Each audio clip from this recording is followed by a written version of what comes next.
বন্দে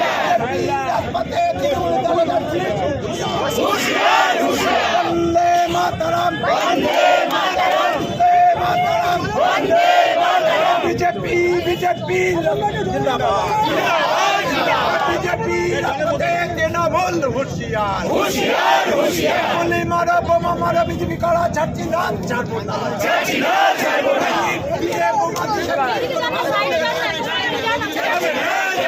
বন্দে মাতরম, বন্দে মাতরম, বন্দে মাতরম, বন্দে মাতরম, BJP BJP জিন্দাবাদ, জিন্দাবাদ জিন্দাবাদ।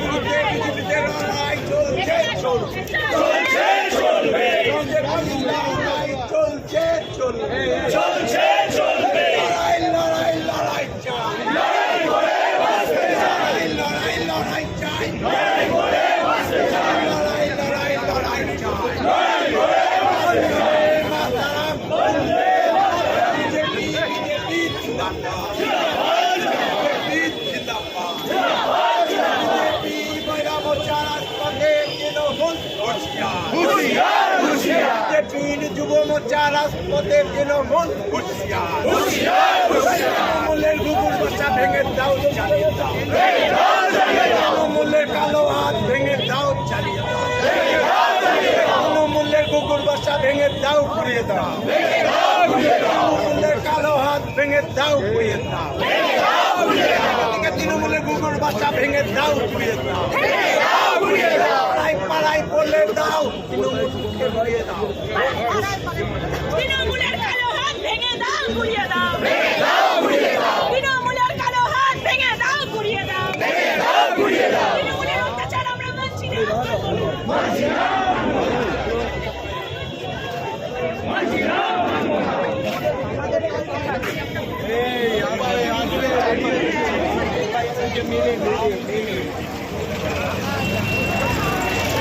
কি বলবেন, বরানগর থানা ঘেরাও করেছেন কালকের ঘটনায় বরানগরের যারা বিজেপি কর্মী তাদেরকে অ্যারেস্ট করা হয়েছে। দেখুন, কালকে আমাদের নরেন্দ্র মোদীজির নেতৃত্বে ব্রিগেডের সমাবেশ ছিল। সেই শান্তিপূর্ণ সমাবেশে এই শশী পাজার দলদাস পুলিশকে সামনে রেখে তৃণমূল গুন্ডা বাহিনী যে আক্রমণ চালিয়েছে তারই প্রতিবাদে আজকে বরানগর থানায় আমরা ডেপুটেশন দিতে এসেছি। যদি এই ডেপুটেশনের পরে আমাদের যে সমস্ত কর্মীদের রাতের অন্ধকারে অ্যারেস্ট করেছে, যদি তাদেরকে বিনা সন্দেহে না ছাড়া হয়, আমাদের এই আন্দোলন আরও দীর্ঘায়িত হবে, আরও অনেক বড় আকার করে আমরা এই আন্দোলন করব। কারণ বিজেপি যখন রাস্তায় নেমেছে, যত সময় টিএমসিকে বিসর্জন না দিচ্ছে, আমরা এই আন্দোলন থেকে সরছি না। কিন্তু শশী পাজা বা তাদের যারা তৃণমূলের দলবল তাদের অভিযোগ যে বাসে করে যেতে গিয়ে বিজেপির কর্মীরাই তার বাড়ির উদ্দেশ্যে ঢিল মারে, বোমা মারে, কাঠ ছুঁড়ে মেরে তার বাড়ি ভাঙচুর করে। শশী পাজার যদি দম থাকে আর সততার প্রতীকের নামে যে রাজনীতিটা করে, তাহলে ওনার বাড়ির চারিদিকে সিসি ফুটেজ আছে। সেই সিসি ফুটেজ দেখা তাহলে বোঝা যাবে ইট কারা মেরেছে। প্রেস কনফারেন্সের পিছনে 4টে ছেলেকে দাঁড় করিয়ে আঘাতের চিহ্ন দেখিয়েছে। সম্পূর্ণ নাটক। আপনারা শশী পাজার নাটকটা বুঝতে পারবেন। প্রথম যখন টিভি বাইট দিয়েছিল তখন ঘাড়ের পাশে পরিষ্কার ছিল, পরে যখন সাংবাদিক সম্মেলন করেছে তখন ঘাড়ের ওখানে তুলো লাগিয়েছে। যেভাবে 2021 সালে মমতা ব্যানার্জি পা ভাঙার নাটক করেছিল, সেই নাটকের একটা পার্ট নিয়ে শশী পাজা কালকে পাবলিকের সামনে দেখিয়েছে। পাবলিক সমস্ত বুঝে গেছে যে তৃণমূল নাটক ছাড়ার কিচ্ছু না। শশী পাজা ওই নাটক করতে গেছে, ওকে আর বাঁচাতে পারবে না। ভোটে এইবার ওনার বিসর্জন হবেই হবে। কি বলবেন দাদা, কি বলবেন, কি বলবেন? পুলিশের খুব অবস্থা খারাপ, ইচ্ছে করে জ্যাম করে কালকে এই যে আমার পায়ে মেরে একদম আমরা সরাসরি এই যে দেখুন ওই দাদার হাতে দেখুন পাশে ইট এত বড় বড় মার খাইয়েছে দাঁড় করিয়ে কি করিয়ে বলবেন দাদা, কি বলবেন? দাঁড় করিয়ে এই যে দেখুন এই লোকটা হাতে এই যে পায়ে কি বলবেন, কি বলবেন? আজকের যা আমাদের বিজেপি কর্মী, সে 21 কর্মী নেই, চুপচাপ মার খেয়ে যাবে। এখনকার কর্মী একটা যদি থাপড় কেউ মারে 10 খানা থাপড় খাবে। আমাদের বিজেপি কর্মী আজকে কালকে নরেন্দ্র মোদীজি বলেছেন সবকা সাথ সবকা বিকাশ সবকা হিসাব भी होगा। এটাই কি হিসাব? এটা হিসাব সবে তো আরম্ভ হলো, এটা সবে আরম্ভ হলো। এখন দেখুন আগে কি হয়, মানুষ বুঝবে কি করা যাবে এইবার। যেতে পারতাম না। এখন তো সবে ট্রেলার হয়েছে, আগে বইটা পুরো বাকি আছে।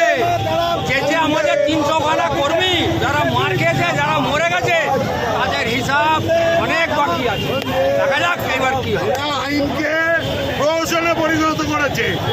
সুস্থ লোককে তাদের যত রকম ভাবে আটক করা যায় ছেড়ে করছে। আমরা কালকে শান্তিপূর্ণভাবে ব্রিগেডে যাচ্ছিলাম, মাঝের মধ্যে এইরকম বড় বড় কি বলবেন যেভাবে কালকে বিজেপির কর্মীদেরকে তুলে নিয়ে যাওয়া হলো, এই একই কাজ তৃণমূলের কর্মীরাও করেছে, তাদেরকে আইডেন্টিফাই করা গেল না কেন এবং ধরা হলো না কেন?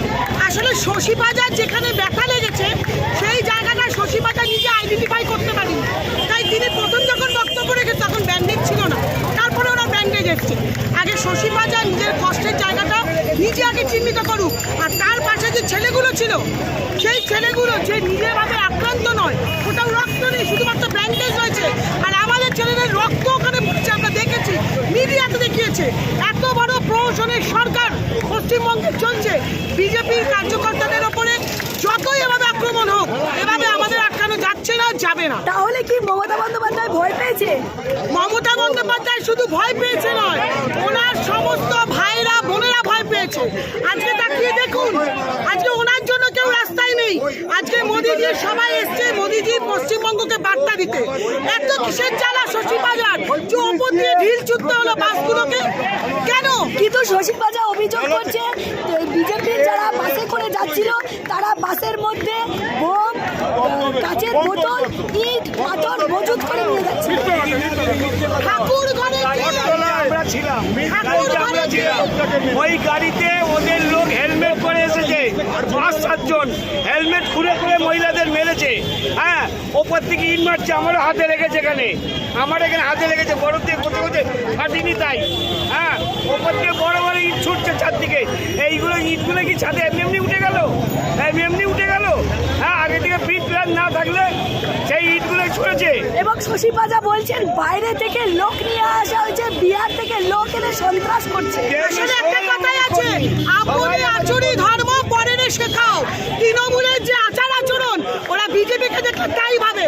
আজকে বিজেপির যদি সেই মানসিকতা থাকতো, আমরা আজকে শান্তিপূর্ণ প্রতিবাদে বসতাম না, তাহলে আমরাও কি ওইভাবে নবান্ন দাঁড়িয়ে দিতাম। একজন প্রশাসনিক প্রধান তিনি বলছেন পশ্চিমবঙ্গের সনাতনীরা বাস করছে, শুধু আমি একটু তুড়ি মারবো এখনই সব লণ্ডভণ্ড হয়ে যাবে। আমরা সেই পশ্চিমবঙ্গে বাস করছি, আর ওই দলের নেত্রীর কথা আমরা শুনবো। আমরা জানি আমাদের বড়নগরের যাদেরকে তুলে নিয়ে গেছে, আমরা আন্দোলন নিয়ে তাদেরকে আবার ফিরিয়ে আনবো, আমরা সত্য প্রতিষ্ঠা করব। কি বার্তা দেবেন মমতা বন্দ্যোপাধ্যায়কে? কি বার্তা দেবেন?